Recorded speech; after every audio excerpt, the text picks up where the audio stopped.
aletear.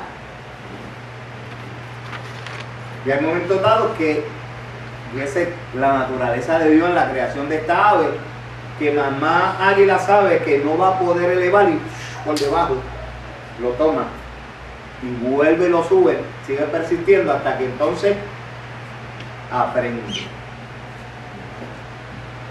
le enseña lo que es. Y así nosotros hay momentos dados que tenemos que desarrollar ese conocimiento que hemos adquirido, perder el miedo, porque estamos seguros de que hemos alcanzado ese conocimiento de la palabra, y hay momentos dados que tenemos que perder el miedo y hay que volar.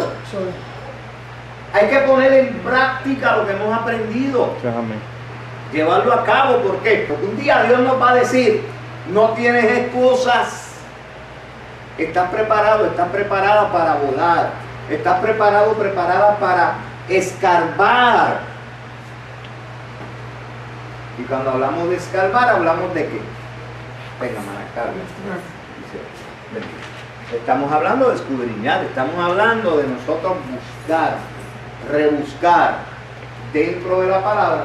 Y siempre hablamos que cuando nosotros vamos a establecer un tema relacionado a la Biblia, no podemos argumentarlo, tenemos que probarlo. Y dice claramente la hermenéutica que la Biblia es su ¿qué? Su propio intérprete. Yo no debo de citar a ningún escritor, yo no debo de citar a ningún predicador, ni a sea quien sea cuando yo estoy predicando. Yo tengo que citar lo que dice la Biblia. En el momento dado que yo cito a que el escritor aquel dijo, escribió, o aquella persona, yo escuché a aquella persona predicando que dijo, no. Usted está argumentando. Usted está argumentando. Un tema que yo dialogué y con mi hermano Jaime en un momento dado, estuvimos dialogando de pastor a oveja y amigo. Un tema abierto. Tema abierto era el sentido de que cuando usted va a predicar, usted no tiene que justificar lo que usted está predicando. Explíqueme eso, papá. Gracias. La persona está predicando, Dios le dio el mensaje, y usted escucha de momento que la persona dice, yo voy a decir lo que Dios me dijo que dijera. Si le gusta bien, si no le gusta, eso es problema suyo.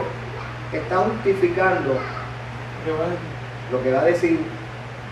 Y el problema de justificar lo que vas a decir es que estás cometiendo el mayor error de tu predicación, porque entonces estás creando prejuicio en el auditorio. ¿Usted está entendiendo? Si Dios le dijo a usted que diga, mira, cabececoco, eso es una expresión.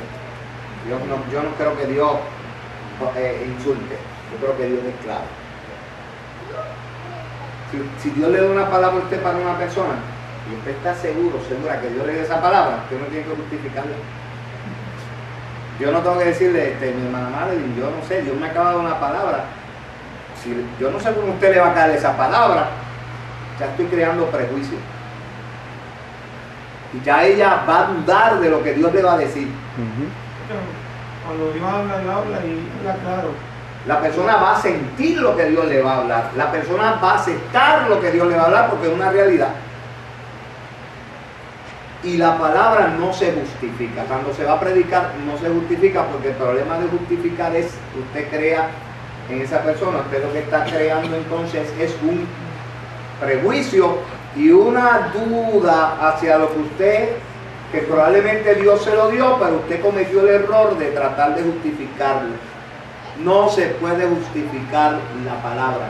Dios dio la palabra, usted está segura que Dios le dio esa palabra, usted predíquela. Pero no esté diciendo, ya estoy viendo caras largas desde aquí. Usted está prejuiciando. Fíjese, varón, hermano Jaime. yo estoy de acuerdo con usted. Lo que me choca es que usted dijo que yo he escuchado siervos de Dios que dicen, yo leí un libro y ese libro decía esto y esto, y ha sido de bendición por las vidas. ¿Él está argumentando o no? Entonces, los libros que escribió J. Ávila son argumentos, porque eso fue, ese es mi pensar. No, voy a aclarar para que yo sea bien citado en eso. Fíjese que los libros que escribió J. Ávila están basados en qué? En la película. Los argumentos. Sí, pero no todo, porque muchas veces Por yo eso, leí que por él eso. escribía cosas que él orando, él vio. Ok, ya eso son visiones, ya es un testimonio. Eso es diferente. No, para hablar más claro. Antes yo usaba mucho un libro cuando iba a predicar de Martin Henry. Y ese libro es como que te saca del contexto bíblico. Hice un montón de cosas que yo me detuve una vez a mirarlo bien y yo tuve que tirarlo para el lado. Le dije, yo no voy a usar este libro porque esto o sea, parece pero no es. Sí, vamos a Un hacer. libro bien claro. Yo sé que ustedes entendieron, pero voy a ampliar. Cuando buscamos cualquier libro de quien fuera el vida del evangelista J. Ávila, su libro está basado en que la Biblia. Yo no puedo citar a J. Ávila. Yo tengo que citar a qué? A la Biblia. ¿A quién lo escrito? Pero él lo escribió. Yo no estoy citando, él no es el autor de eso, de ese escrito bíblico. Ahora, cuando él trae experiencia, esos son testimonios. Eso es diferente. Yo puedo decir, yo estuve en tal lugar y escuché el testimonio, pero eso no es argumento, es un testimonio de alguien que vivió una experiencia, una vivencia. Eso no es argumento.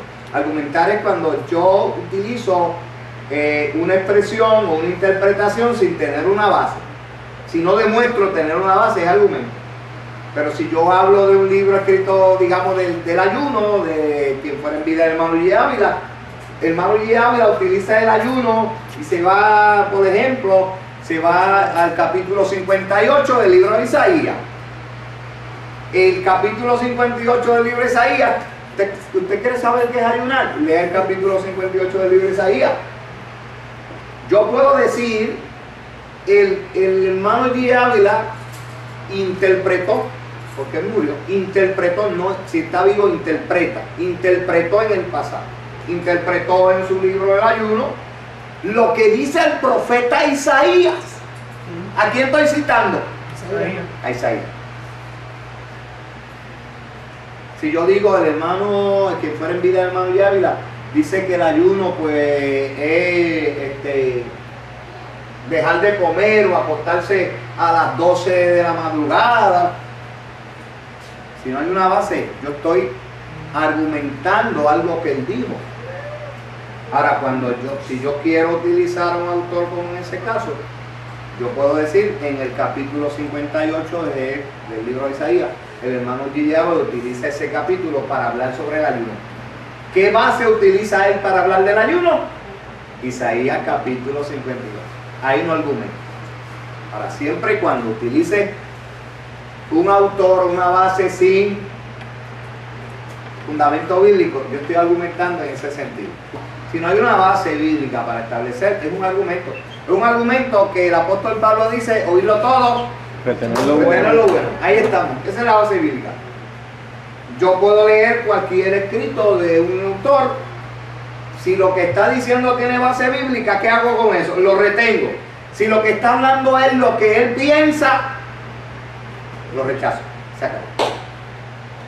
Puede ser que tenga algo bueno y yo diga, fíjate, esto que dice aquí tiene base.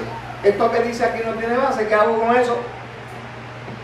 Lo rechazo en ese sentido. Y retomando en términos del libro Edades y Dispensaciones, que es como se llama ese libro, fíjese que es una buena guía porque nos ayuda a nosotros poder clasificar prácticamente cómo la historia se dio en el mundo.